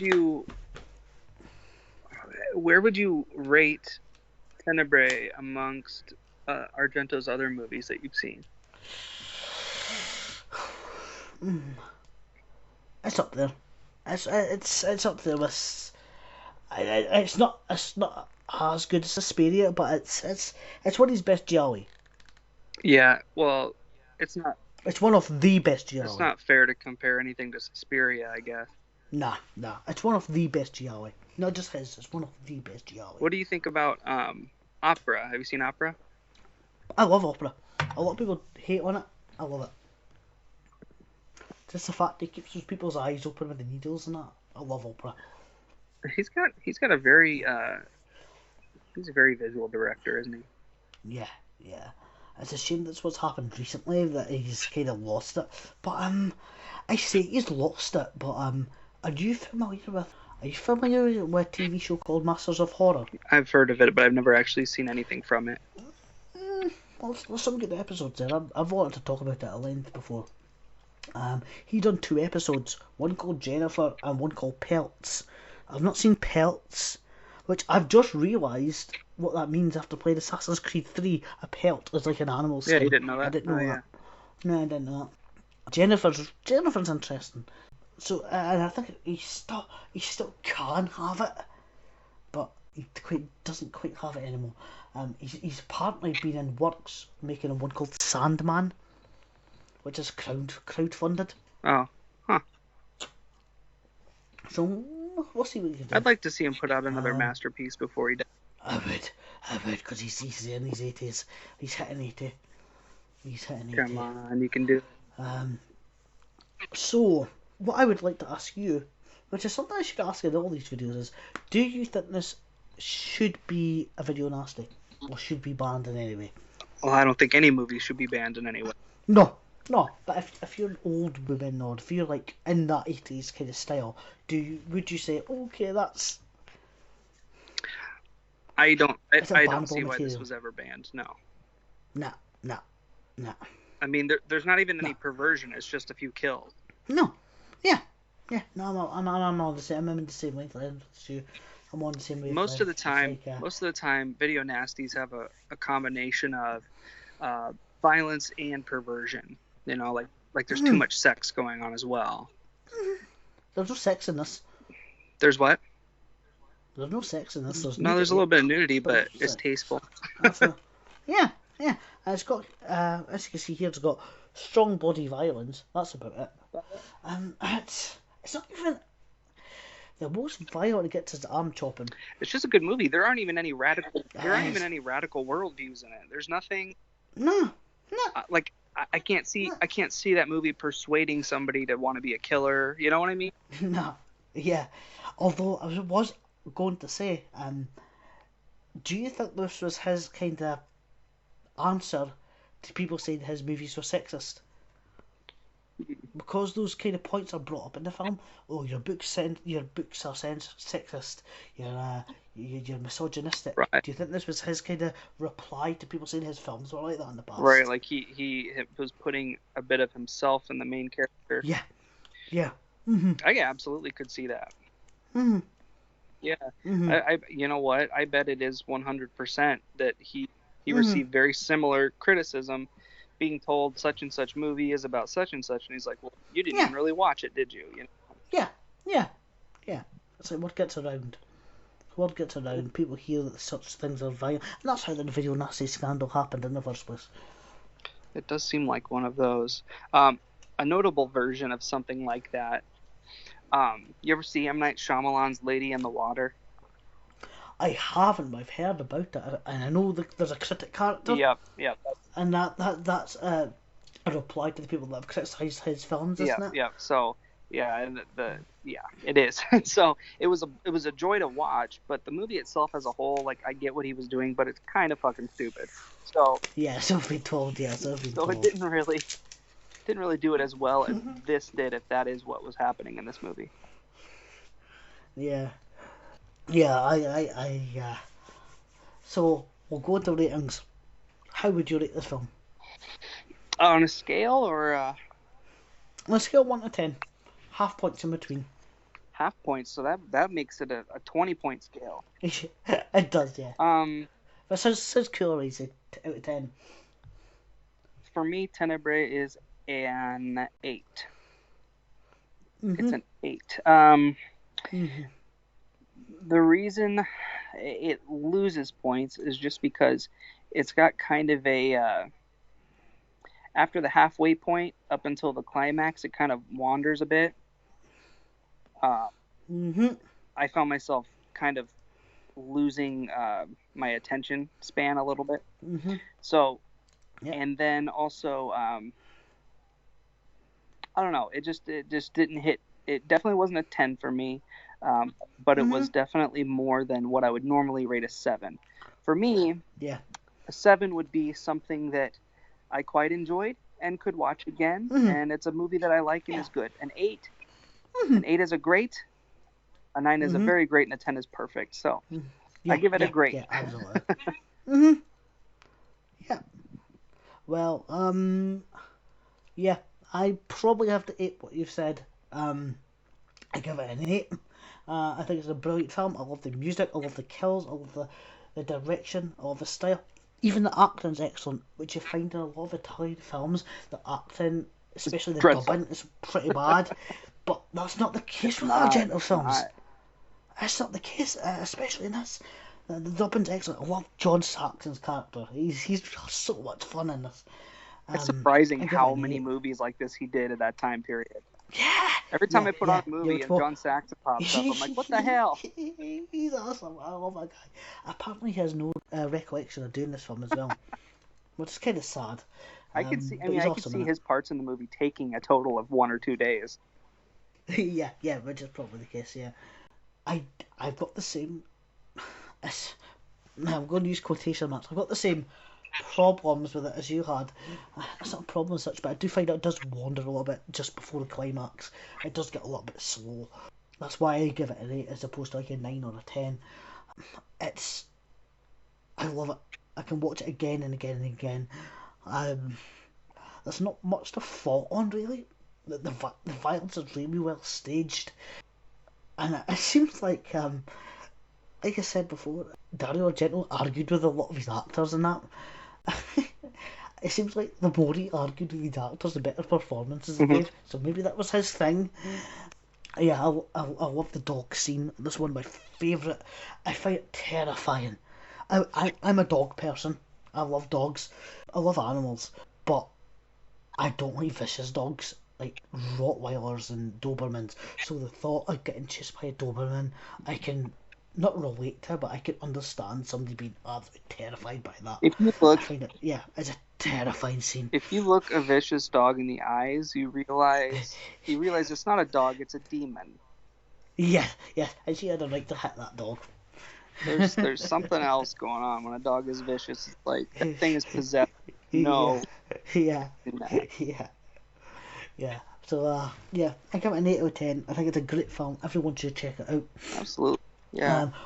We forgot something today. All right. We forgot our top 5s. We gotta do a top 5 then. Yeah, which we should have done earlier, but we got sidetracked. Our top 5s were on, which I've got in my notes. Letdowns. Biggest letdowns. Letdowns. Yeah. Now, I want to stress that when we say letdown, it doesn't mean it's a bad film. It just means it's not quite as good as you expected it to be. That's a fair assessment. So, yeah. Shall we do one each? You then me, you then me, you then me. Oh, except I've got 9. You have 9? Well, I've got 9. you may be able to do a couple extra, because I didn't actually write down 5. I thought I could come up with them on the fly, which I have 2 in mind. So we'll split. Well, I struggled at first, and then the more I thought, oh yeah, that, oh yeah, that, oh yeah, that. You know what? Let's just start with Repo the Genetic Opera. Yeah, oh yeah, yeah. Yours. I would love to stop talking about this fucking movie, but yeah, it's terrible. But with all the hype and all of the, it sounds and looks like it should be great. Yeah. Oh yeah. And it's something you go into wanting to enjoy. You're like, okay, this is gonna be fun. I'll enjoy this, and it just misses every mark for you. It does. Fuck that movie. Okay, your turn. Yeah. And in my defence, I didn't bring it up this time. It was you. So it's usually me that brings it up. So some of mine's on this are controversial. Like I said before, I don't dislike a lot of these films. Some of them I do. Some of them I don't. The first one's Mad Max. I went into Mad Max expecting like this insane futuristic film, and I left it like, it's not quite as good as I thought it was. You're talking about the original with Mel Gibson, right? Yeah. It's like, it's a good film. I've seen it like 3-4 times, so I do find rewatch value in it. I just not quite as good as I wanted it to be. Mad Max for me did not really take off until Road Warrior. That movie is brilliant, but Mad Max is a bit. It's dreary. It's bleak. Yeah. It's not what you expect. You're right. No, that's the only one I've seen. So oh yeah, definitely check out Road Warrior. Although I've got the anthology there, I've got the 4, so I will check them out someday. Yeah, do that this week, man. You'll enjoy them. I probably will. Okay. For me, next, I'm gonna go with. This should probably be my number 1, but it's on my mind right now. So, Dick Shark. Have I talked about Dick Shark? You have. Okay. Yeah. Well, yeah. So this director. But explain it more. This director goes by the name of Beelzebub. Get it? He writes and directs these fucking movies, and he's got others that sound intriguing as well, such as Ant Farm Dickhole, which is about these ants that climb out of this guy's dick hole and kill people. Sounds great. Sounds great in a I need to see this sort of way. I promise you do not need to see this. Dick Shark is the same way. It is a dick that is a shark. But the plot of the movie, there's this guy who's a scientist, and basically it's just Beelzebub in fucking shitty band t-shirts and his stringy, ugly, dried out long hair, being like, I'm a scientist, but in order to do research, I need to touch your breasts. And he goes around and he touches boobs, and basically he hired a bunch of porn stars, he fondles them, and that's basically the fucking movie. And he tries to put in these horror moments every now and then. Most of it is just him feeling boobs and telling the dumbest fucking jokes. Thinking he's clever, thinking he is some gift to God and some philosophy master, and he's just a pile of fucking shit, and I hate him. Okay. You might see him at a convention. If you do, punch him in the face. He's an asshole. I will do. I'll do it. I'll do it just for you. He has bloopers at the end. And the bloopers are him being like, oops, I messed up during the scene. Guess I have to touch your boobs again. Oh, and the girls all being like just so grossed out by him, like really regretting their decision to be in this movie. Victor Salva. He's a fucking scumbag, and I hate that. Anyway, so there we got Repo the Genetic Opera, and we got Dick Shark. I've got Mad Max so far. This next one has grown on me. I just want to emphasise that it has grown on me. Well, when I first watched it, Blade Runner. Wow. I wanted it to be this amazing film, and when I first watched it, I was like, I don't quite get the greatness of it. Since watching it, I do like it a little bit more and more every time I watch it. So it has grown on me. I don't know. I just expected much more than it actually did, but I understand it more. I get more invested in it more and watch it. So whether or not that should be on the list, I don't know. But at the time, it was definitely kind of a letdown. I can see that. So that's why I put it on the list. That is almost such a hype train around it that if you yeah, that's exactly it. If you don't realize exactly that it's more of a thinking movie, I could see it being a letdown. Yeah, and that was the case for me. Definitely. Okay. Let's see here. I had another one at the forefront of my mind and I lost it. Go ahead. Give me your number 3. The first Friday the 13th. Really? Yeah, I find it really slow. I find it really boring. I love the effects in it. The characters are all assholes as usual. The ending comes out of nowhere and it's not really a twist. I'd be different if they introduced the Mrs. Voody's character beforehand, but she just comes out of nowhere. That's not really a twist in my opinion. I like some of the other ones later on, but the first one I find really slow. Every time I try to watch it, I struggle, and I have to watch it in like parts because it's really slow and boring to me. Okay. I'll go with The Nun for my number 3. I've heard of this. Is this the Blumhouse one? Yes.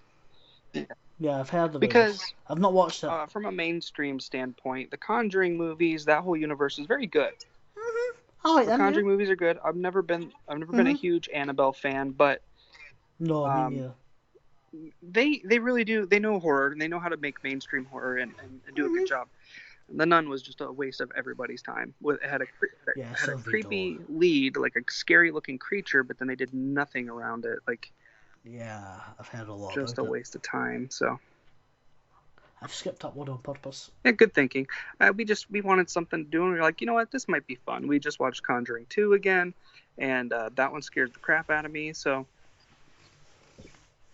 makes sense. Did not dig The Nun at all. No. Now this next one for me is a film I actually do like. I do like it. It's just when I first watched it, especially, I was like, "What am I watching? It's Nightmare on Elm Street 2, Freddy's Revenge." It's a film I love it. It's one of my. I've got a love-hate thing for it. It's like, in one way, it's one of my worst Nightmare on Elm Street films. In a way, it's one of my favourites. It's like, do I love it? Do I hate it? It's like, but when I first watched it, I was like, this is nothing like the Nightmare on Elm Street. He comes out of dreams for one thing. It's just like, what is this? But I do kind of like some of the characters. And the more I watch it, it's I just want to say, it's the gayest film I've ever seen. I think it's got so many. It's got so many like gay overtones. It's unreal. But there's just something. It's an enjoyment I love about it. But because my first reaction to it was just, what am I watching? It was a letdown. So that's why it's on the list. Even though now I watch it, I love it. But you know what I mean. Yeah. You're probably going to laugh at me for this one because I'm pretty sure you hate the director as it is. But 3 from Hell? Mm-hmm. Do you know 3 from Hell? Rob Zombie. Oh, right, yeah. I can take it or leave it. His cap on the whole Devil's Rejects trilogy. Yeah, I've not seen that one, actually. 31 was terrible, and so was Lords of Salem was terrible. You know what's funny? Over the years, the one I find the most rewatchable of his movies is Lords of Salem. That's another one that I would put. I'll watch it again then. That's another one I would put as a letdown because the trailer was incredible. I did. It looked amazing. And the music and everything. And then you see it and it's kind of like, But if you watch it again, you're like, this is kind of fun. I don't know. Without any expectations, it's pretty fun. And I find myself wanting to watch it every October. I'm going to take your word for it. I'm going to watch it again. 3 from Hell is a movie that just shouldn't exist. It doesn't I've not seen it it. does not help the, it's because it's House of a Thousand Corpses, Devil's Rejects, Three from Hell, and it does not help that it doesn't work for me. Just bottom line. Well, here's a confession from me. I didn't know that film existed. Oh, well, there you go. It has Sid Haig for about a minute. Oh, rest in peace, Sid. Yeah, absolutely. He was awesome. I loved him. He's one of my favourites. Oh yeah, he actually signed my Devil's Rejects when I met him, and oh, well done. He's no, a sweetheart, but I loved him. Oh yeah, man, Spider Baby, everything else he's done, I love Spider Baby. He was great, and he's in a lot of blaxploitation movies. Yeah, which is where I know him most from. Yeah, so, but he's in it for about a minute. His health was too bad to really be in it, so Rob kind of had to rewrite the movie. So we don't get any Captain Spaulding crazy clown action in this one. That's sad. Yeah, so that's my number 4. Probably. I think Rob Zombie gets a lot of bad credit. He does have talent. Halloween 2 was a piece of shit. That's his worst movie in my opinion. It's Halloween 2. Oh yeah, no, Halloween 2 is his worst. But I don't think he's that bad of a director. I think he does have talent. He's just a bit all over the place sometimes. But I don't hate him as much as most people do. He's one of those guys that he's like Tarantino in the way that he tries to be like. He loves to hear himself talk, and so he does. He loves this long dialogue that he thinks is incredible, and it's really just fine. Yeah, I think he tries to copy Tarantino. What about your 4? Right. Now I think this is one that you and I disagree on. Because I love the title of this. I thought this is going to be one of my films. Sorority Babes in the Slime Bowl Bolorama. But I'm sorry, I just found this dull. We don't disagree. I find it boring. I hate that movie. Oh. I was surprised. I thought it would have been one of your ones. It's so boring. I don't even like it. Nothing happens. I don't even like it from a so bad it's good perspective. It's not. Nah, me neither. It's just such a letdown. But it's got a great title, which is what appealed to me. One of the best titles. It's such a good title for a bad film, which is also true for my next one. But it's just it was originally called The Imp, which is a more fitting title. But even Linnea Quigley can't save this one. Nope, she cannot. Well, you know what? The thing about Linnea Quigley, she was in some very notable roles, but for the most part, all of her work has not been good. Like, it's mostly been garbage. Get naked. But but she's willing to get naked, so. Oh yeah, she's a terrible actress, but she gets naked, so she gets points from. She's nice though. Oh yeah. I met her too. Booby's met her too. She's nice. I thought you meant her boobies. Right, okay. Right. We're on a different page. Yeah, she's real nice. I agree. Return of the Living Dead, man. I'll never forget it. Oh yeah, Dancing on That Grave. I love that film. That's another film that's really grown on me. I've grown on to really love that film. To the point of I think it's incredible. Which one? I totally lost my train of thought. Return of the Living Dead. Oh yes, I love that movie. I've grown on to absolutely love it. Okay, and so for my final one, I'm gonna say another shark movie. House Shark. Oh, fucking hell. What's the huge sharks? House Shark. Well, there have been a few times where I've done on spookdujour.com, I've done it's Shark Week for the month, and I'm only reviewing shark movies, things like that. So House Shark is by Ron Bonk, who is a director I've had some correspondence with, and I've interviewed him and stuff. He's done some movies that I love. He did She Kills, which is incredible. He owns SRS Cinema, and this is the movie that he put out. And it's amusing. It's amusing, but it is also too fucking silly. Which, it's a movie called House Shark about a shark that's loose in a house. Of course it's going to be silly. But it gets annoying because everybody's named after a president, and the main character is basically Abraham Lincoln. and Oh, of course. they just play those specific jokes up way too much. No creativity. And it got long. Like, it did not need to be as long as it was for what it was. I was just bummed because I was looking forward to it. I liked the director. It looked fun, and sucks. it just kind of didn't deliver. So that's my number 5. Well, before I move on to my next one, I want you to explain to the audience what a spook du jour is. Because I'm going to put a link to it, so just tell the audience about it. SpookDujour.com is my review, horror and schlock review website. I'm going to focus more on schlock than I have in the past. In the past, it's been strictly like bad horror mostly. But I'm going to put an emphasis on just anything schlocky because there's a lot of movies out there, and there's a lot of stuff. And after 3 years of writing strictly horror, it's going to be more fun to branch a little bit. But it is, I interview directors, writers, various people, people who run haunted houses, things like that.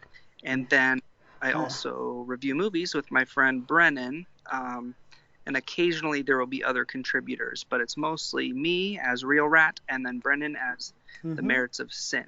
And there is a lot of great reviews up. Most of them are very funny. Yeah, I agree. Most of them are very funny. Brennan has a hilarious way of describing things. So do you. Thank you. I like to include a bunch of images and kind of have fun captions and things like that. Yeah. And I try to make every review its own thing, like pretty unique. So I do put a lot of time and thought into it each time. So it's worth, if you want to discover something, if you want to discover a new movie, something you've never heard of, that would be a great place to go. Well, the link will be in the description of this video, and I particularly remember your interview with the director of Terrifier, which actually made me watch Terrifier. Yeah, Damien Leone. I also interviewed Art the Clown from Terrifier. Yeah, you did, didn't you? Yeah, you did. Yeah, absolutely. Yeah, no, there's a lot of great reviews up there you can find in the archives. So definitely check it out, guys. I highly recommend reading them because there's a lot of good humour in them as well. And like I said, you're going to be very likely to discover something new. Oh yeah, absolutely, yeah. My next one is Blood-Sucking Pharaohs in Pittsburgh. Is that how you pronounce it? Is it Pittsburgh? Because I think in the past I've pronounced it Pittsburgh because it's like spelt the same as Edinburgh, but I think it's Pittsburgh. Yeah, what a title! What a title! What a shitty film! It's way too goofy. It's got the gore effects, which are apparently Tom Savini had a hand in. The effects aren't even all that good. They're gory enough, but I mean, it's just way too silly. The comedy is way too in your face. It's a huge letdown. And I love horror comedies. Yeah, so do I. Sometimes they're just too fucking stupid. Yeah, the balance is wrong. Yeah, that's it. This next one, I think you'll hate me for, and it's not one you recommended to me, because I think you kind of guessed that I wouldn't like it. But I love the name of it. I love the cover of it. I love but it's street trash, and it's kind of all in the name. I thought it was a piece of trash. I hated it. Oh my god! I wanted to like it so much. I wanted to like this movie so much, and I might give it another go. I'm going to give it another go. But I remember when I watched it. I've only seen it the once, and I was like, "What is this I'm watching here? Why am I watching people throw a guy's dick about?" It's a weird one, but man, it's one of my favorites. I'm gonna watch Absolutely one of my favorites. Yeah. I will watch it again. Because I'm always one to give second chances to. So now this next one. This is I wanted to see this for a long time based on the poster. I done a review of it on my channel, and it's The Initiation. And it's a slasher film that's got a really big cult following. But when I watched it, I was just like really underwhelmed by it. I was like, Let me get. Is this the one with the poster that has like the melting candle on it? Yes, it's like a dick, yeah. It's like an ejaculating penis. Yeah, that's the one. But I was just like, meh. It is the very definition of shrugging your shoulders. That might as well be the poster, just me going. Just you shrugging your shoulders. Yeah, and this next one, again, this was nominated for an Oscar. I think I actually won an Oscar, this next one. And I watched it, I was like, again, I was like, shrugging the shoulders. And when I mentioned I didn't like this next one, I was like, you don't understand it. You don't get the political... No, I get the political... I get it. It's Get Out. What? Get Out. Oh, Get Out. And I was just like... that's alright. That's alright. That was it. I didn't hate it. I didn't love it. I was like, that's alright. Does it deserve Oscar nominations? Nope. I just,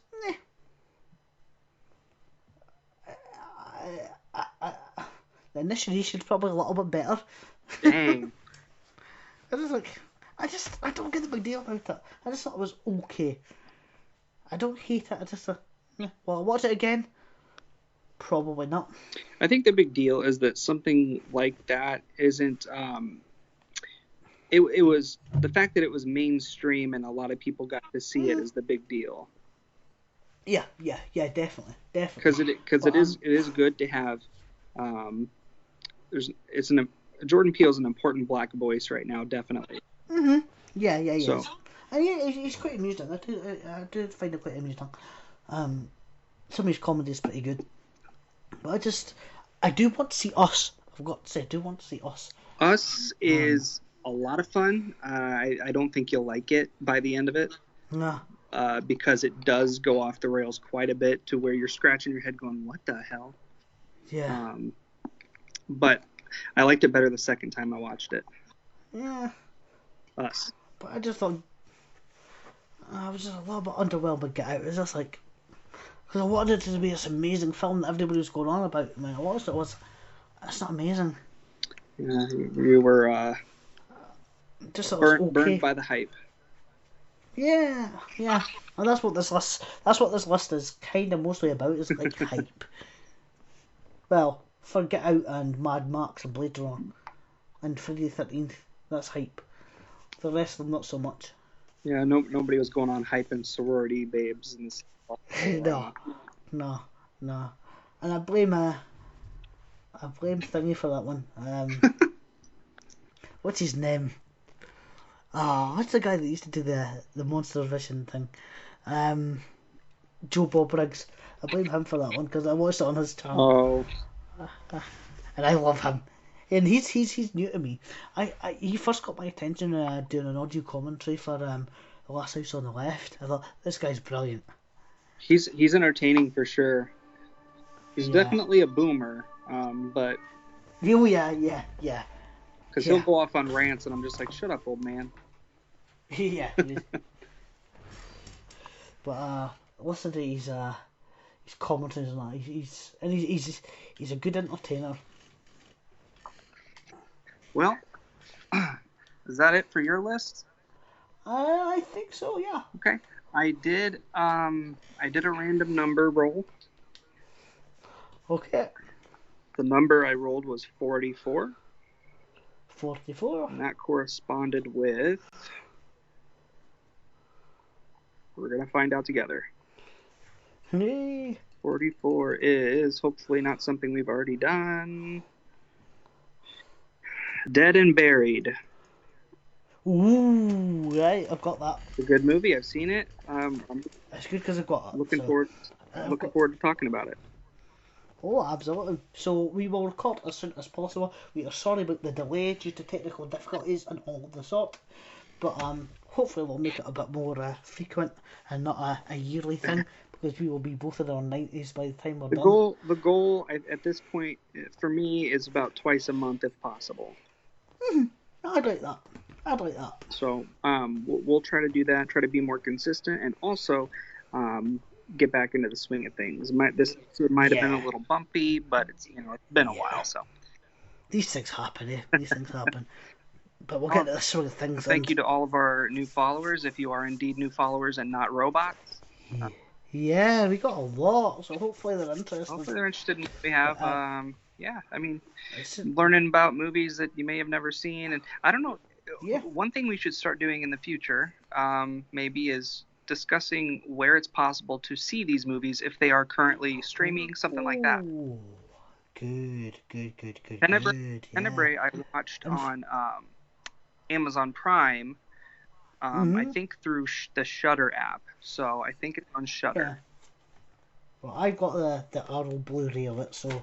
But do you know what? Starting the next episode, we might go do a run through the previous episodes we've done and see how we can watch them. Yeah, sure. If anybody wants to catch up. Yeah. But I'll put it on our Facebook page once it's uploaded. It'll obviously be on my YouTube channel, and I feel like this video, share it around, and hopefully will entertain many more. I'm gonna write a poem for the next one. Yeah, absolutely, go for it.